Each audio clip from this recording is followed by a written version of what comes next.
बिस्मिल्लाहिर्रहमानिर्रहीम। अज़ीज़ तलबा अस्सलाम वालेकुम।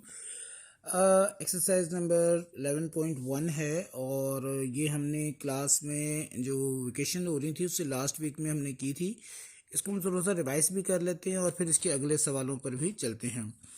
कैलकुलेट करना है सरकमफेरेंस ऑफ दी सर्कल। एक सर्कल है, उसका हमने देखना है कि उसका जो बाउंड्री वॉल होता है वो कितना है, यानी एक चक्कर अगर इसका हम पूरा करेंगे तो उसका टोटल डिस्टेंस कितना होगा। ये डिस्टेंस कहलाता है। इसके लिए आपको दो चीज़ें चाहिए होती हैं। एक होती है पाई, उसकी वैल्यू फिक्स है 22/7 या 3.14, और दूसरा इसका डायामीटर या उसका हाफ रेडियस।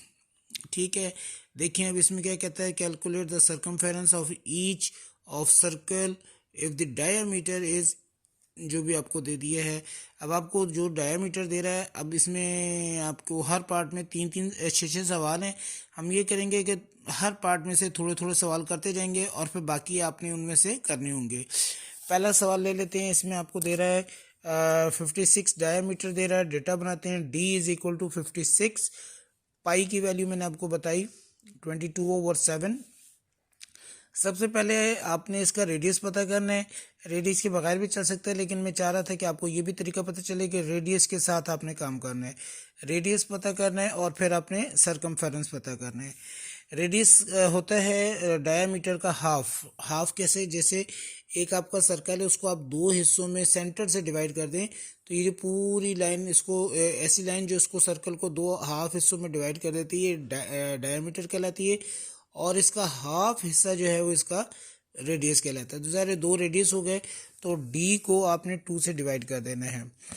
56 है, 2 से डिवाइड करा तो आपके पास आ जाएगा 28 सेंटीमीटर।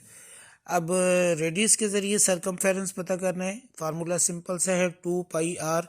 2 अपनी जगह पे आ गया, पाई की वैल्यू 22/7 और रेडियस आपने 56 लगा दिया।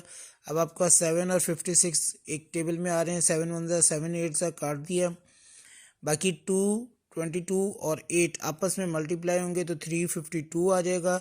सेंटीमीटर में ये चीज़ दी हुई सेंटीमीटर में चीज़ है, तो ये सेंटीमीटर आपका आंसर हो जाएगा।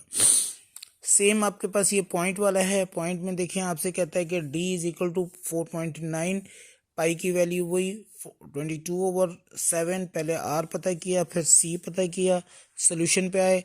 r is equal to d/2, 4.9/2 हो गया, 2.45 हो गया। और c सरकमफेरेंस में वैल्यूज, पहले फार्मूला बताया फिर वैल्यूज लगाई। 7 1 7, आपका जो टेबल है वो 2 पे नहीं जा रहा है, पॉइंट बीच में से हटेगा तो 4 मिलेगा, इसलिए पहले पॉइंट लगाया ताकि 24 हो जाए। 7 3 ज़ा 21, 3 रह गया 35, 7 5 ज़ा 35।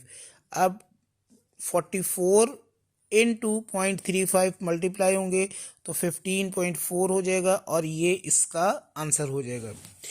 बेटा एक हम होल नंबर वाला भी कर लेते हैं। अब आपके पास है 21/2, इसको पहले आप डिवाइड कर लेंगे और आपके पास आ जाएगा ये 10.5। इसके बाद आपने सेम इट इज इसकी वैल्यूज़ लेनी है और वैल्यूज़ लेके आपने इसको सॉल्व कर लेना है। ठीक है, पहले रेडियस के लिए 10.5 को डिवाइड करेंगे 2 से तो 5.25 आ जाएगा radius, and then value put करेंगे फार्मूले में तो आपके पास 33 सेंटीमीटर इसका आंसर आ जाएगा। इसकी जो बाकी दो सवाल हैं उसको भी मैं एक छोटा सा आपको स्क्रीनशॉट दे रहा हूँ। यहाँ से देखिएगा, ये चौथा पार्ट आपका है। ठीक है, इसको आपने सॉल्व कर लेना है। चीज़ें वही, तरीका वही, से वैल्यूज़ आपकी चेंज हैं। Then same is question number 5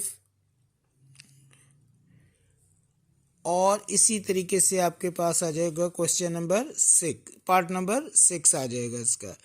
ठीक है, अच्छा अब एक बात आपसे और कहनी थी कि ये जो सवाल आपने किया है, ये किया है डायामीटर की वैल्यू देने के बाद आपने इसको मालूम करा है। अब इसके बाद एक चीज़ आप याद रखिएगा कि जो आपके आने वाले कमिंग एग्ज़ाम हैं उसमें वैल्यूज़ में भी आपके पास चेंज हो जाएं। हम आपको बार बार एक चीज़ समझा रहे हैं कि एस एल ओ बेस यही है कि तरीक़ेकार आपका यही रहना है, लेकिन आपकी वैल्यूज़ और पूछने का स्टाइल ज़रा सा चेंज हो जाएगा। ठीक है, तो आपका ये सवाल नंबर 1 हमारा पूरा हो गया है। इसे आप देखिए और इसे आप करेंगे अब। ठीक है, अगली वीडियो में हम अगली जो सवाल है उस पर आ जाएंगे।